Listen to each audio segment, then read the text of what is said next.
সকাল সকাল দেখো সময় রাগ করেছে, দেখেছো? বলছো দেখেছো মুখের ভাবটা দেখো। আর এই যে এখানে এটা ওর খুব একটা ফেভারিট খাবার, ব্রেড, ফ্রিজে রাখা ব্রেড ওটা। হ্যাঁ ব্রেডটা রয়েছে, কেন তো দেখে না। দেখো রান্না হবে ভোলা মাছের ঝাল, আর এখানে 4 পিস রুই মাছ আছে।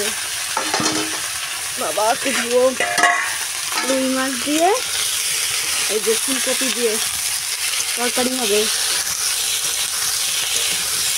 আর হবে এখানে দেখো চাক চাক করে হচ্ছে কচু, ওটা হচ্ছে বাঁধাকপি সেদ্ধ করে রেখেছি, এটা ভাজা।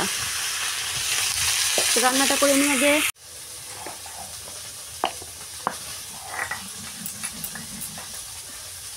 রান্না করতে করতে সব কাজ, রান্না বসে দিয়ে কাটলাম।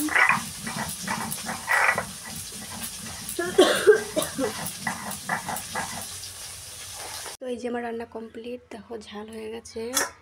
আর এই যে মাছের ঝোল, জায়গায় কচু ভাজা হচ্ছে। আমি তখন স্নান করিনি, রান্না তো হয়ে গেল, তো আমি স্নান করে সেরে নেবো।